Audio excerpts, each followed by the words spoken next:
Hello everyone, তোমরা কেমন আছো?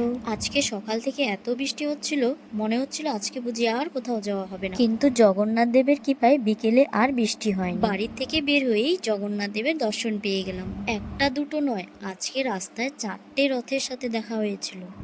এরপর আমরা পৌঁছে গেলাম মেলায়। আজকে আমরা এসেছি নকশালবাড়ি রথখোলা মেলায়। মেলায় এসে আমরা প্রথমে মন্দিরে চলে গেলাম। ভগবানের দর্শন করে প্রণাম করে আমরা মন্দির থেকে বের হয়ে মেলায় প্রবেশ করলাম। তারপর আমরা এখানকার রথের সামনে চলে এলাম। রথের সামনে অনেকটাই ভিড় ছিল। প্রণাম সেরে আমরা মেলায় প্রবেশ করলাম, মেলা ঘুরে দেখছিলাম।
মেলা ঘুরে আমরা এগরোলের দোকানে চলে আসলাম।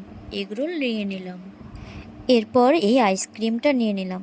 কিন্তু এই আইসক্রিমটা এত মিষ্টি লেগেছিল আমার কাছে, পুরো মুখ মিষ্টি হয়ে গেছিল। মনে হচ্ছিল ঝাল কিছু খাই, তাই চলে গেলাম ফুচকার দোকানে। ফুচকা খেয়ে নিলাম। দেন আমরা চলে গেলাম জিলিপির দোকানে, বাড়ির জন্য জিলিপি নিতে। গরম গরম জিলিপি নিয়ে আমরা বাড়ির উদ্দেশ্যে রওনা হলাম। ভিডিওটা তোমাদের কেমন লাগলো অবশ্যই জানাবে। ভালো লাগলে অবশ্যই লাইক কমেন্ট করো। আজকে এ পর্যন্তই, দেখা হচ্ছে আবার অন্য কোনো ভিডিওতে। Thank you.